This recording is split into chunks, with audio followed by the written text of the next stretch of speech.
मैं अनूप कुमार शर्मा। आज मैं आपको इस वीडियो में ये बताने जा रहा हूँ कि आप GSTR 1 में क्या क्या डाटा देकर GSTR 1 को आप फिल करेंगे। इसके बाद मैं आपको ये बताऊँगा जब आप GST का पेमेंट करते हैं GSTR 3B फॉर्म के द्वारा, तो उस पेमेंट को आप किस तरह से तैयार कीजिएगा। तो इस वीडियो को देखने के बाद आपको ये पूरी तरह जानकारी हो जाएगा कि GSTR 1 होता क्या है और GSTR 1 को किस तरह से फिल किया जाता है। तो GSTR 1 को सबसे पहले फिल किया जाता है, उसके बाद GSTR 1 को सबमिट किया जाता है और सबमिट करने के बाद GSTR 1 को फाइल किया जाता है। तो GSTR 1 को सबमिट करना और फाइल करना सबसे आसान काम होता है। जो सबसे बड़ी काम होता है GSTR 1 को फिल करना। तो मैं आज आपको इस वीडियो में यही बताऊंगा कि GSTR 1 को आप किस तरह से फिल करेंगे। तो सबसे पहले मैं आपको ये बता रहा हूँ कि आप GSTR 1 में क्या क्या डाटा का डिटेल आप देंगे। मैं ये आपको सबसे पहले बता रहा हूँ। देखिए, आप GSTR 1 में टैक्सेबल सेल्स का डिटेल दिया जाता है, नील रेटेड और एग्जेम्प्ट सप्लाई हुआ है तो उसका डिटेल दिया जाता है, नॉन GST सप्लाई अगर हुआ है तो उसका डिटेल दिया जाता है, सेल्स के अगेंस्ट में अगर क्रेडिट नोट और डेबिट नोट अगर बना है तो उसका भी डिटेल दिया जाता है। अगर आपने अपने कस्टमर से एडवांस में पेमेंट रिसीव किए हैं किसी सर्विस के अगेंस्ट में, तो जो आपने एडवांस रिसीव किए हैं उस एडवांस की लायबिलिटी को भी आपको GSTR 1 में दिखाना है। जिस प्रकार आपने सर्विस के अगेंस्ट में एडवांस रिसीव किए हैं, आप जब इस सर्विस का इनवॉइस जिस मंथ में बनेगा उस मंथ में आपको इसका एडजस्टमेंट दिखाना है। ठीक है। फिर आपको GSTR 1 में HSN सेल्स का HSN डिटेल दिया जाता है, चाहे वह गुड्स का सेल्स का हो या सर्विस का HSN। ठीक है। इसके बाद GSTR 1 में GSTR 1 के डॉक्यूमेंट टेबल्स में डॉक्यूमेंट डिटेल दिया जाता है। इसके बाद GSTR 1 को अमेंडमेंट किया जाता है। ये तो हो गया। अब ये सब डाटा और ये सब डिटेल को आप किस तरह से तैयार कीजिएगा, आप ये ध्यान से सुनिएगा। मान लीजिए आप किसी कंपनी में काम करते हैं, तो वह कंपनी अपने GSTR 1 को मंथली रिटर्न फाइल करता होगा या क्वार्टरली रिटर्न फाइल करता होगा। मान के चलिए वह कंपनी अपनी GSTR 1 को मंथली रिटर्न फाइल करता है, तो मंथली रिटर्न का जो ड्यू डेट होता है वो नेक्स्ट महीने का 11 तारीख होता है, या कभी कभी ड्यू डेट को एक्सटेंड भी कर दिया जाता है। मान लीजिए आपका जो करेंट ईयर है 2021 और आप 2021 के दिसंबर महीने के GSTR 1 को फिल करना चाहते हैं, तो जो दिसंबर महीने का GSTR 1 का ड्यू डेट है वो नेक्स्ट महीने का 11 जनवरी है। तो आप क्या कीजिएगा, आपको दिसंबर महीने के GSTR 1 को फिल करना है, तो आप क्या कीजिएगा, ड्यू डेट के पहले या ड्यू डेट में जितना भी दिसंबर महीने में जो टैक्सेबल सेल बना है वो आप अपने सॉफ्टवेयर से या आपका कंपनी जिस सॉफ्टवेयर में बैलेंस शीट बनाता है उस सॉफ्टवेयर से दिसंबर महीने का टोटल टैक्सेबल सेल्स को आप एक एक्सेल में ले लीजिएगा। अब एक्सेल में लेने के बाद उस सेल रजिस्टर में आपको क्या क्या चीज़ चेक करना है ये आप ध्यान से सुनिएगा। सबसे पहले उस सेल रजिस्टर में आप ये चेक कीजिए कि जितना भी इनवॉइस नंबर बना है ये इनवॉइस नंबर सीरियल वाइज बना कि नहीं, आप ये चेक कीजिए। मान लीजिए इनवॉइस नंबर 1 से लेके इनवॉइस नंबर 20 तक इनवॉइस नंबर बना है, तो 1 से लेके 20 सीरियल वाइज इनवॉइस है कि नहीं, उस सेल रजिस्टर में आप ये चेक कर लीजिए। मान लीजिए इनवॉइस नंबर 15 और इनवॉइस नंबर 18 नहीं है, तो हो सकता है ये इनवॉइस बना था बाद में उसे कैंसिल कर दिया गया होगा। तो आप उसे GSTR 1 में किस तरह से इसका रिपोर्ट दीजिएगा, टोटल इनवॉइस कितना बना है 1 से लेके 20 तक बना है, तो GSTR 1 में आप उसे दिखाना है 1 to 20 कैंसिल कितना हुआ 2, नेट कितना बना 18, ये GSTR 1 के डॉक्यूमेंट टेबल में जाएगा। ठीक है। उसके बाद आप उस सेल रजिस्टर में ये चेक कीजिए क्या प्लेस ऑफ सप्लाई है कि नहीं। अगर प्लेस ऑफ सप्लाई है तो जो inter state place of supply हुआ है, inter state place of supply के अगेंस्ट में उस सेल रजिस्टर में IGST है कि नहीं। अगर IGST है तो ठीक है। उसी प्रकार इंट्रा स्टेट जो प्लेस ऑफ सप्लाई हुआ, intra state place of supply के अगेंस्ट में उस सेल रजिस्टर में CGST और SGST है कि नहीं, आप ये चेक कर लीजिएगा। अगर है तो ठीक है। उसके बाद आप उस सेल रजिस्टर में आप ये चेक कीजिए कि GST रेट के अनुसार IGST और CGST ठीक से कैलकुलेट हुआ कि नहीं, देखिए IGST, CGST और SGST ठीक से कैलकुलेट हुआ कि नहीं, आप ये चेक कर लीजिएगा। उसके बाद आप ये चेक कीजिए कि टोटल CGST और SGST दोनों समान है कि नहीं, आप ये चेक कर लीजिएगा। अगर समान नहीं है तो फिर आप उसे ठीक कीजिए। ये सब कुछ चेक करने के बाद आप जिस सॉफ्टवेयर से ये टैक्सेबल सेल्स को निकाले हैं उस सॉफ्टवेयर के ट्रायल बैलेंस में चले जाइए। आप ट्रायल बैलेंस में जाने के बाद उसका पीरियड को चेंज कीजिए, दिसंबर महीने कीजिए। इसका मतलब 1 दिसंबर से लेके 31 दिसंबर का ट्रायल बैलेंस को खोलिए। आप खोलने के बाद जो सेल रजिस्टर आप निकालें उस सेल रजिस्टर का जो टोटल टैक्सेबल वैल्यू है वो टैक्सेबल वैल्यू ट्रायल बैलेंस का क्रेडिट साइड में है कि नहीं, आप ये चेक कर लीजिए। अगर क्रेडिट साइड में है वही वैल्यू तो ठीक है, अगर नहीं है तो फिर उसे ठीक कीजिए। उसी प्रकार उस सेल रजिस्टर का जो टोटल IGST है, टोटल CGST है, टोटल SGST है, वही ट्रायल बैलेंस का क्रेडिट साइड में दिखाई दे रहा है कि नहीं, देखिए। वही वैल्यू अगर दिखाई दे रहा है तो ठीक है, अगर नहीं है तो फिर आप उसे ठीक कीजिए। फिर उसके बाद आप ट्रायल बैलेंस का एक प्रिंट ले लीजिएगा और अपने रिकॉर्ड में रखिएगा, ठीक है। उसी प्रकार आप चले जाइए ट्रेडिंग अकाउंट और प्रॉफिट एंड लॉस अकाउंट में चले जाइए और उसका पीरियड भी दिसंबर महीने कीजिए। उसके बाद जो सेल रजिस्टर का जो टोटल टैक्सेबल वैल्यू आ रहा है वो टैक्सेबल वैल्यू ट्रेडिंग अकाउंट या प्रॉफिट एंड लॉस अकाउंट का क्रेडिट साइड में दिखाई दे रहा है कि नहीं, देखिए। अगर वही वैल्यू दिखाई दे रहा है तो इसका मतलब ये ठीक है। तो ट्रेडिंग अकाउंट में वही सेल्स का टैक्सेबल वैल्यू आएगा जो डायरेक्ट इनकम का सेल है। प्रॉफिट एंड लॉस अकाउंट में वही टैक्सेबल सेल्स का वैल्यू आएगा जो इनडायरेक्ट इनकम का सेल है। इसी प्रकार आपको ट्रेडिंग अकाउंट का भी एक प्रिंट आउट निकाल लेना है और इसे अपने रिकॉर्ड में रखना है। इसे अपने रिकॉर्ड में इसीलिए रखना है जो बाद में अगर आपको किसी ने कोई पूछा कि आप ये किस तरह से तैयार किए तो आप ये बता सकते हैं कि मैं अपने ट्रेडिंग या प्रॉफिट एंड लॉस अकाउंट को देख के बनाए। तो इसी को देख के बनाया जाता है, ठीक है।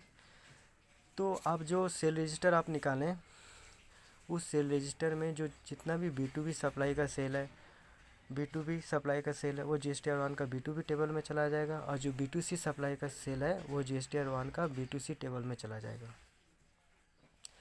अगर कोई भी एक्सपोर्ट ऑफ गुड्स का सेल है तो वो GSTR1 का 6 टेबल में चला जाएगा, ठीक है। ये तो मैंने आपको सेल्स के टैक्सेबल सेल्स के बारे में बताया। अब मैं आपको नील रिलेटेड और एग्जेम सप्लाई के बारे में बता रहा हूँ। अब फिर आप उस सॉफ्टवेयर में चले जाइए और दिसंबर महीने में आप चेक कीजिए कोई भी नील रिलेटेड या एग्जेम सप्लाई या नॉन GST सप्लाई हुआ कि नहीं। अगर हुआ तो फिर आप उसे भी एक्सेल में ले लीजिएगा। फिर एक्सेल में लेने के बाद जो टोटल नील रिलेटेड और एग्जेम सप्लाई का टोटल जो वैल्यू आ रहा है टैक्सेबल वैल्यू वो ट्रायल बैलेंस का क्रेडिट साइड में है कि नहीं, आप ये देख लीजिएगा दिसंबर के ट्रायल बैलेंस में। अगर है तो ठीक है। इसी प्रकार आपको trading and profit and loss account में भी आपको चेक करना है क्या ट्रेडिंग अकाउंट के क्रेडिट साइड में है कि नहीं और प्रॉफिट एंड लॉस अकाउंट का क्रेडिट साइड में है कि नहीं। अगर है तो ठीक है। उसके बाद जो आपने एग्जेम्प्ट और नील रिलेटेड जो आपने एक्सेल में ली हैं उसको आप 2 भाग कीजिए। जो नील रिलेटेड इंटर स्टेट है उसे अलग कीजिए, जो नील रिलेटेड इंट्रा स्टेट है उसे अलग कीजिए और उसे अलग करके GSTR1 के नील रिलेटेड और एग्जेम टेबल में आपको दे देना है। तो ये आपका तो मैं सेल्स के बारे में आपको बता दिया पहला डिटेल। इसका कुछ इम्पॉर्टेंट पॉइंट है जो आपको जानना बहुत ही ज़रूरी है। अब तो दिसंबर महीने के GSTR1 को फिल कर रहे हैं। मान लीजिए कोई भी टैक्सेबल सेल चाहे वह B2B सप्लाई हो या B2C सप्लाई हो जो आप करेंट ईयर के प्रीवियस मंथ के GSTR1 में आप उसे दिखा नहीं पाए तो उस टैक्सेबल सेल्स को आप दिसंबर महीने के GSTR1 में आप उसे दिखा सकते हैं और दिसंबर महीने का GSTR3B में भी इसे आपको इंटरेस्ट के साथ दिखाना है अगर इनका पेमेंट नहीं हुआ है, ठीक है। इसी प्रकार अगर कोई एग्जेम्प्ट और नील रिलेटेड सप्लाई जो आपने करेंट ईयर के प्रीवियस मंथ के GSTR 1 में आप उसे दिखा नहीं पाए तो आप उसे दिसंबर महीने के GSTR 1 में आप उसे दिखा सकते हैं, और दिसंबर महीने के GSTR 3 में भी उसे आप दिखा सकते हैं। ठीक है। इसी प्रकार आपका कोई टैक्सेबल सेल, चाहे वह B2B हो या B2C हो, जो आपका लास्ट ईयर का GSTR 1 में आप उसे दिखा नहीं पाए तो आप उसे नेक्स्ट ईयर के 20-21 के GSTR 1 में कब तक इसे दिखा सकते हैं। आप ये ध्यान से सुनिए। आपका जो लास्ट ईयर है 19-20 का जो एनुअल रिटर्न का जो ड्यू डेट होता है वो नेक्स्ट ईयर के 31 दिसंबर होता है, और नेक्स्ट ईयर का जो सितंबर महीने का GSTR 1 का ड्यू डेट, एनुअल रिटर्न का ड्यू डेट और सितंबर महीने का GSTR 1 का ड्यू डेट, ये दोनों ड्यू डेट में जो सबसे पहले आएगा उसी ड्यू डेट तक आपको लास्ट ईयर का टैक्सेबल सेल्स को, जो आपने लास्ट ईयर के GSTR 1 में दिखा नहीं पाए, तो आप सितंबर महीने के GSTR 1 तक आप उसे दिखा सकते हैं। तो आपका जो पहला ड्यू डेट आ रहा है वो सितंबर महीने के GSTR 1 के ड्यू डेट आ रहा है, तो सितंबर महीने के GSTR 1 के ड्यू डेट तक आपको लास्ट ईयर के टैक्सेबल सेल्स को, जो आपने लास्ट ईयर के GSTR 1 में आप उसे दिखा नहीं पाए, तो आप उसे सितंबर महीने के GSTR 1 के ड्यू डेट तक आप उसे दिखा सकते हैं। अगर इनका पेमेंट भी नहीं हुआ है तो उनका पेमेंट भी आपको GSTR 3B में दिखाना है विथ इंटरेस्ट के साथ। मान लीजिए अगर GSTR 1 सितंबर महीने भी क्रॉस हो जाता है तो फिर आप क्या कीजिएगा। अगर सितंबर महीने के GSTR 1 भी क्रॉस हो जाता है तो आप उसे DRC-03 फॉर्म में उस टैक्सेबल सेल्स को दिखाकर इंटरेस्ट के साथ उसका पेमेंट कर दीजिएगा।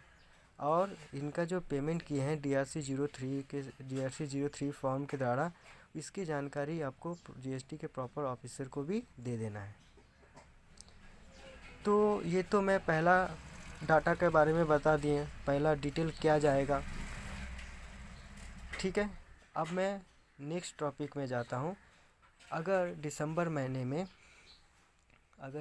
महीने में आप उस सॉफ्टवेयर में जाइए और दिसंबर महीने में ये चेक कीजिए कि कोई भी क्रेडिट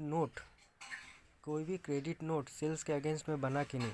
अगर कोई भी क्रेडिट नोट अगर बना है तो उस क्रेडिट नोट को भी अपने आप उस सॉफ्टवेयर से एक्सेल में लीजिए, और लेने के बाद आप उसमें ये चेक कीजिए कि क्रेडिट नोट नंबर जो बना है वो credit note number serial wise बना कि नहीं। मान लीजिए क्रेडिट नोट नंबर 1 से लेके क्रेडिट नोट नंबर 4 तक बना है, तो कितना क्रेडिट नोट नंबर बना है, 1 से लेके 4, मतलब 4 क्रेडिट नोट नंबर बना है। तो उसे GSTR 1 के डॉक्यूमेंट टेबल में किस तरह दिखाइएगा, 1 to 4, और कैंसिल तो कुछ नहीं हुआ, तो टोटल 4 क्रेडिट नोट नंबर बना है, ये GSTR 1 के डॉक्यूमेंट टेबल में जाएगा। अब जो क्रेडिट नोट नंबर आप निकाले हैं एक्सेल में, आप उसका जो क्रेडिट नोट नंबर का जो टोटल टैक्सेबल वैल्यू आ रहा है और IGST आ रहा है और CGST आ रहा है, वो ट्रायल बैलेंस में चले जाइए। ट्रायल बैलेंस के डेबिट साइड में है कि नहीं, आप ये चेक कीजिए। क्रेडिट नोट का टैक्सेबल वैल्यू ट्रायल बैलेंस का डेबिट साइड में है कि नहीं, आप ये चेक कीजिए। अगर डेबिट साइड में है तो ठीक है। इसी प्रकार क्रेडिट नोट नंबर जो आप निकालें उसका जो टोटल IGST और CGST है और SGST है, वो ट्रायल बैलेंस का डेबिट साइड में है कि नहीं, आप ये चेक कीजिए। अगर ये डेबिट साइड में है तो इसका मतलब ये ठीक है। इसी प्रकार आपको trading and profit and loss account में भी जाना है, और जो क्रेडिट नोट का जो टोटल टैक्सेबल वैल्यू है वो ट्रेडिंग अकाउंट का डेबिट साइड में है कि नहीं, आप ये चेक के लिए, और प्रॉफिट एंड लॉस अकाउंट का डेबिट साइड में है कि नहीं, ये चेक कर लीजिएगा। अगर है तो ठीक है। इसके बाद आप उस क्रेडिट नोट जो रजिस्टर निकाले हैं, आप उस क्रेडिट नोट रजिस्टर में आप ये चेक कीजिए जो जितना भी क्रेडिट नोट बना है वो किस इन्वॉइस के अगेंस्ट में बना है। अगर ये इन्वॉइस करेंट ईयर के इन्वॉइस के अगेंस्ट में बना है तो ये ठीक है। लेकिन अगर ये क्रेडिट नोट बना है लास्ट ईयर के इन्वॉइस के अगेंस्ट में, तो लास्ट ईयर के इन्वॉइस के अगेंस्ट में अगर आप क्रेडिट नोट बनाएंगे नेक्स्ट ईयर के GSTR 1 में, तो नेक्स्ट ईयर के GSTR 1 में कब तक आप बना सकते हैं, ये आप ध्यान से सुनिए। आपका लास्ट ईयर के इन्वॉइस के अगेंस्ट में आप क्रेडिट नोट नंबर बनाना चाहते हैं नेक्स्ट ईयर के GSTR 1 में, तो नेक्स्ट ईयर के GSTR 1 में आप सितंबर महीने के GSTR 1 तक आप क्रेडिट नोट बना सकते हैं लास्ट ईयर के टैक्सेबल इन्वॉइस के अगेंस्ट में। ठीक है, तो ये तो क्रेडिट नोट का हो गया। तो ये क्रेडिट नोट होता क्या? ये क्रेडिट नोट बनाया जाता है सेल्स के अगेंस्ट में सेल वैल्यू को कम करने के लिए। ये क्रेडिट नोट बनाने का कई कारण होता है। तो पहला कारण, अगर आपका कोई सेल रिटर्न हो गया है तो सेल रिटर्न के अगेंस्ट में आप क्रेडिट नोट आपको बनाना पड़ेगा। अगर आपने अपने कस्टमर को 10 रुपया के रेट से कोई सामान बिक्री किए लेकिन वो होना चाहिए था 8 रुपया के रेट से, तो उसके लिए भी आपको क्रेडिट नोट आप बना सकते हैं। और दूसरा रीज़न ये भी हो सकता है कि आपने अपने कस्टमर को कोई कमीशन का बिल बनाया है 10,000 रुपया का, लेकिन वो 8,000 रुपया का होना चाहिए था, 2,000 रुपया का, फिर आपको क्रेडिट नोट बनाना पड़ेगा। तो ये सब रीज़न होता है, कई रीज़न होता है क्रेडिट नोट बनाने का। तो आपको मैं सेल्स का बारे में बता दिए और क्रेडिट नोट नंबर के बारे में बता दिए। अब मैं आ रहा हूँ डेबिट नोट के बारे में। ये डेबिट नोट भी सेल्स के अगेंस्ट में बनाया जाता है। सेल्स वैल्यू को बढ़ाने के लिए डेबिट नोट बनाया जाता है। तो आप दिसंबर महीने में चले जाइए, फिर दिसंबर महीने में आप ये चेक कीजिए कि कोई भी सेल्स के अगेंस्ट में डेबिट नोट बना कि नहीं। फिर आप उसे, अगर बना है तो फिर आप उसे एक्सेल में लीजिए, एक्सेल में लेके फिर आप उसे ये देखिए debit note number serial wise बना कि नहीं। अगर सीरियल वाइज बना है तो फिर आपको GSTR 1 के डॉक्यूमेंट टेबल में उसी प्रकार दिखाना है जिस प्रकार मैंने पहले बताया था। फिर आपको जो आप डेबिट नोट निकाले हैं उसका टैक्सेबल वैल्यू और IGST CGST ये आपका ट्रायल बैलेंस का क्रेडिट साइड में होना चाहिए। अगर क्रेडिट साइड में नहीं है तो फिर आप उसे ठीक कीजिए।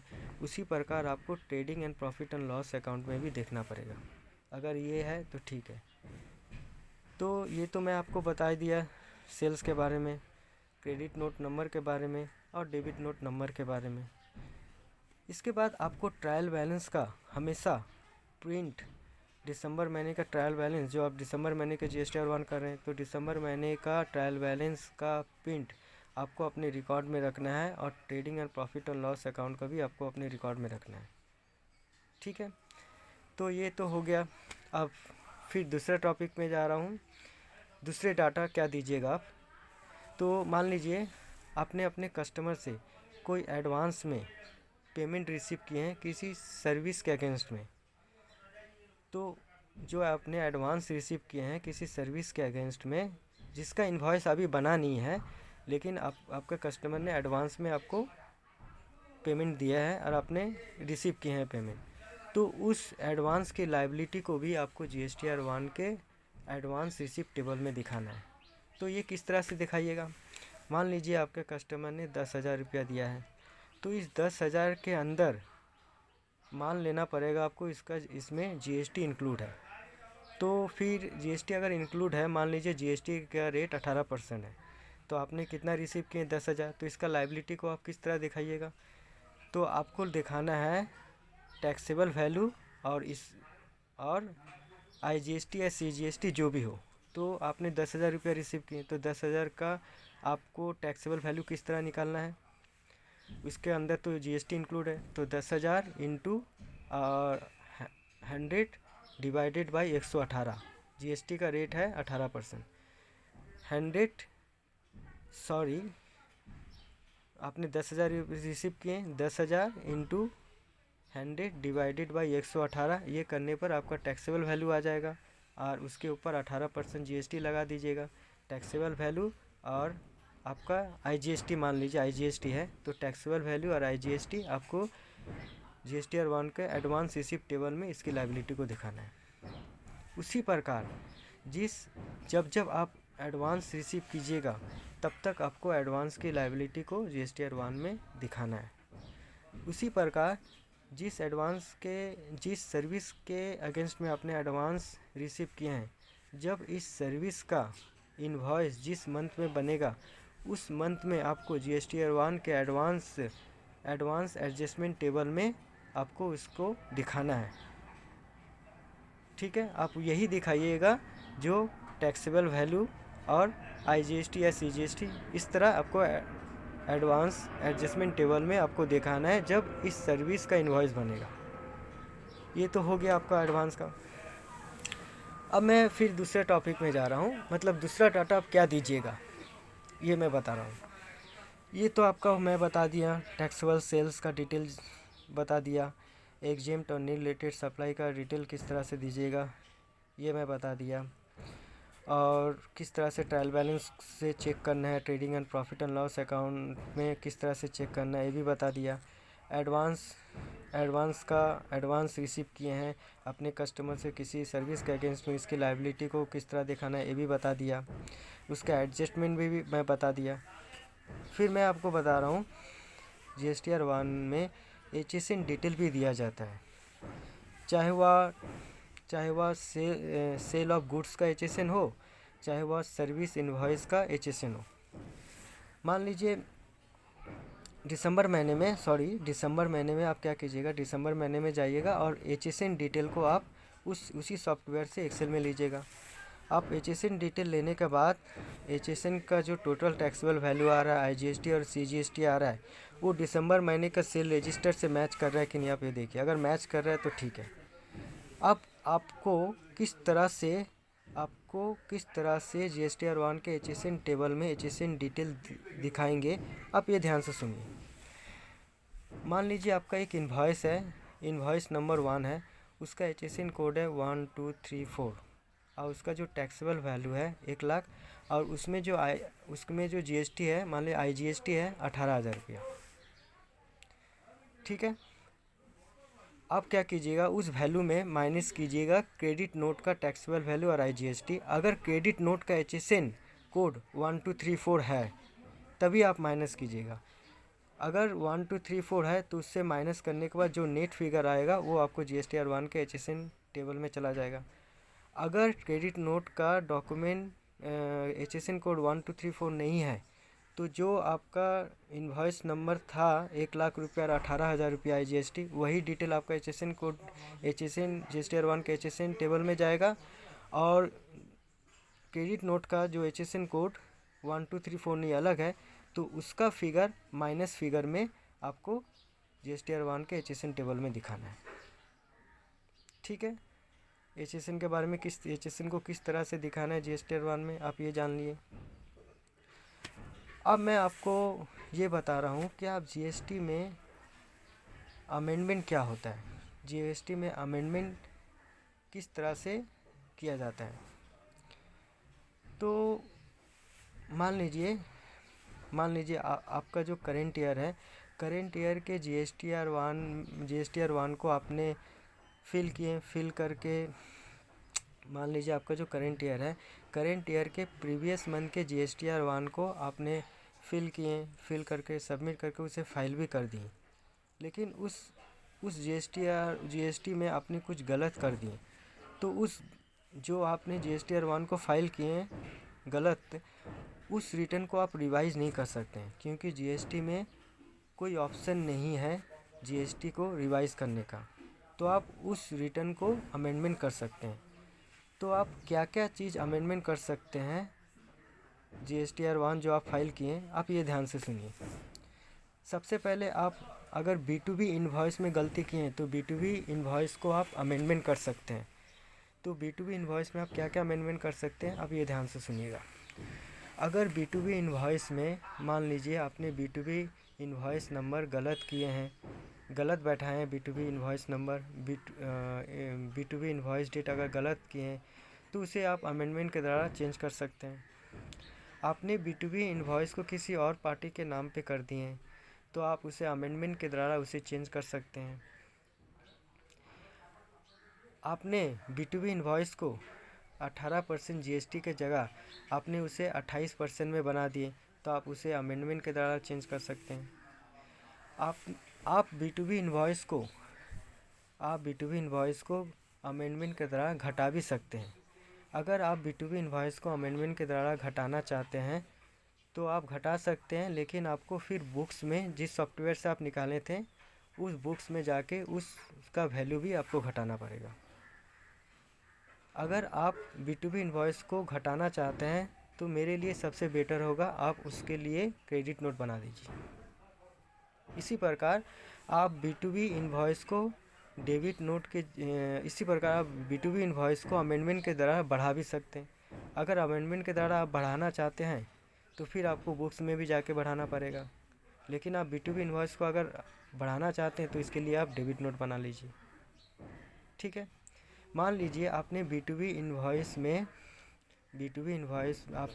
इन्वॉइस बनाए हैं IGST के जगह, आपने IGST के जगह उसे CGST और SGST में बना दिए थे गलत से, और GST रिटर्न में भी आप उसे दिखा दिए थे। आपने B2B इन्वॉइस को गलत से बना दिए थे IGST के जगह CGST और SGST में, तो आप उसे अमेंडमेंट के द्वारा उसको चेंज कर सकते हैं, और आपको बुक्स में भी आपको वही चेंज करना पड़ेगा जो आपने अमेंडमेंट के द्वारा चेंज किए। फिर आपने तो IGST की जगह CGST और SGST कर दिए, तो फिर आप जब 3B का पेमेंट कीजिएगा तो आपने जो IGST पेमेंट कर दिए थे वो IGST को माइनस कर दीजिएगा, और जो आप अमेंडमेंट के द्वारा CGST और SGST किए उसे आप 3B में उसका पेमेंट दिखा दीजिएगा। ये तो हो गया B2B इन्वॉइस को आप किस तरह से अमेंडमेंट कीजिएगा। ठीक है, अब मैं आ रहा हूँ B2C इन्वॉइस को आप किस तरह से अमेंडमेंट कीजिएगा। मान लीजिए आपने जो प्रीवियस रिटर्न में B2C इन्वॉइस को डालना ही भूल गए, तो आप उसे अमेंडमेंट के द्वारा उस रिटर्न में आप B2C इन्वॉइस को आप डाल सकते हैं। आप B2C इन्वॉइस को 18% GST के जगह 28% कर दिए, तो आप उसे 18% में कर सकते हैं अमेंडमेंट के द्वारा। आप B2B इन्वॉइस को घटा भी सकते हैं अमेंडमेंट के द्वारा, और बढ़ा भी सकते हैं अमेंडमेंट के द्वारा। आप जब घटाएंगे B2C इन्वॉइस को तो आपको बुक्स में भी घटाना पड़ेगा। अगर आप अमेंडमेंट के द्वारा B2B इन्वॉइस को बढ़ाना चाहते हैं तो आपको बुक्स में भी बढ़ाना पड़ेगा। ये तो हो गया आपका B2B इन्वॉइस और B2C इन्वॉइस। इसके बाद इसी प्रकार क्रेडिट नोट और डेबिट नोट का भी अमेंडमेंट किया जाता है। आपने अपने कस्टमर से एडवांस में जो पेमेंट रिसीव किए थे सर्विस के अगेंस्ट में, उस एडवांस का लायबिलिटी जो दिखाए थे GST-R1 में, उसका भी अमेंडमेंट किया जाता है। फिर जो आपने एडजस्टमेंट किए थे एडवांस का, उसका भी अमेंडमेंट किया जाता है। तो ये सब GST-R1 में ये सब कुछ किया जाता है और ये सब चीज़ डिटेल दिया जाता है। तो मैंने आपको GST-R1 का टोटल आपको क्या क्या डिटेल आता है, क्या क्या चीज़ ध्यान में रखना पड़ता है, ये तो मैं आपको बता दिया। लेकिन आप जो अमेंडमेंट कर रहे हैं ये तो करेंट ईयर के प्रीवियस रिटर्न को अमेंडमेंट कर रहे हैं। लेकिन अगर आप अमेंडमेंट करना चाहते हैं लास्ट ईयर के GST-R1 को, तो आप कब तक कर सकते हैं। अगर लास्ट ईयर के GST-R1 को आप अमेंडमेंट करना चाहते हैं तो वो आप नेक्स्ट ईयर के सितंबर महीने के GST-R1 के ड्यू डेट तक आप लास्ट ईयर के GST-R1 को अमेंडमेंट कर सकते हैं। ठीक है, ये तो आपका GST-R1 का बारे में मैं टोटल आपको बता दिया कि GST-R1 को आप किस तरह से फिल करेंगे। लेकिन आपको एक चीज़ ध्यान में रखना है, जब भी आप कोई भी डाटा आप बनाइएगा वो आप ट्रायल बैलेंस में चेक कर लीजिएगा। प्रॉफिट एंड लॉस अकाउंट में आपको दिखाई दे रहा है कि नहीं टैक्सेबल वैल्यू, वो भी आपको देखना पड़ेगा। आपको trading and profit and loss account का प्रिंट रिकॉर्ड आपको अपने पास रखना है। तो ये तो मैं आपको GST-R1 के बारे में आपको पूरी तरह जानकारी दे दूँगा।